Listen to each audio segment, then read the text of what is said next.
Someone took Martha Maxwell's life 30 years ago.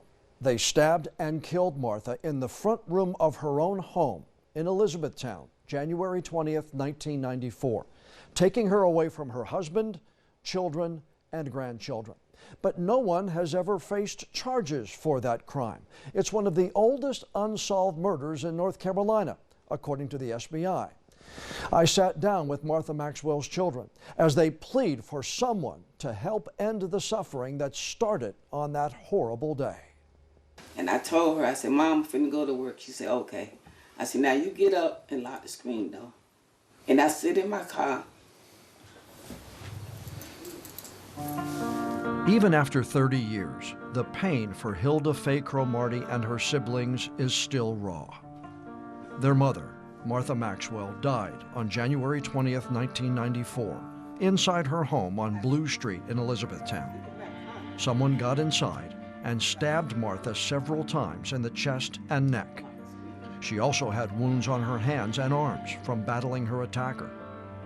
With no signs of forced entry into the home, the family believes Martha knew her killer. Whoever it was, she knew him. Because she's not going to open that door unless she know you, and I know that. She unlatched that screen door. She got ready to turn, and that's when he attacked her. That's why the vases and the flowers were knocked down. And he attacked her, and that's when the struggle right here, because she was fighting him off. Martha's husband, Johnny Maxwell, found her body shortly after noon, about 3.5 hours after Hilda Faye had said goodbye. What frustrated investigators and the family for years after the murder is that no one has come forward with enough information to make an arrest. Nothing from the neighborhood where Martha lived. Nothing from the town she called home.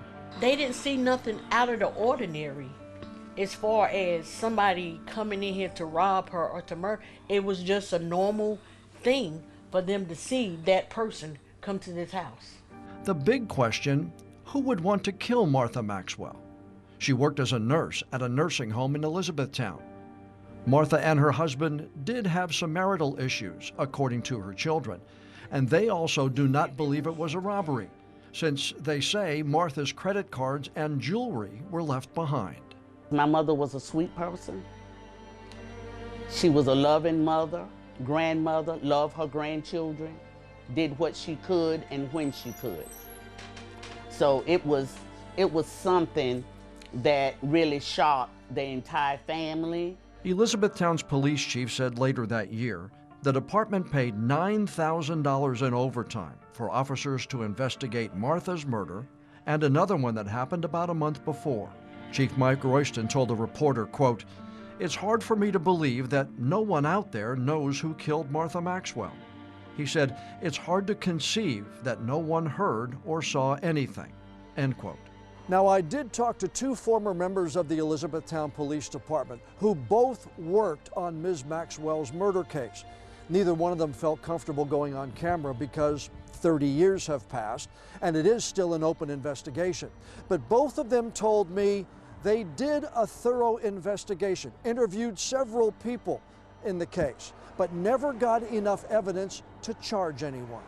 The current members of the Elizabethtown Police Department resubmitted evidence in the case to the SBI in 2021, hoping new technology and testing could produce a new lead. There's been a lot of advances in technology. It's been made as far as forensics, DNA, different stuff like that's available now that wouldn't have been available then. Whether it's new test results or a tip from someone in town, investigators, like Martha Maxwell's family, hope someone will come forward. If anybody has any information out there, anything that, it doesn't matter how minor they may think it is, I mean, we're receptive, we're open to hear that. And if it it gives us something to develop a lead or a new avenue to go in, that's what we're more than willing to do.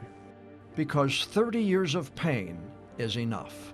The family, the 5 children, what we have suffered and went through, we need closure. If anybody out there that knows anything in regards to my mom that's been gone, be 30 years, please step up and reach out to us and let us know, because like he said, somebody knows something. Mm-hmm.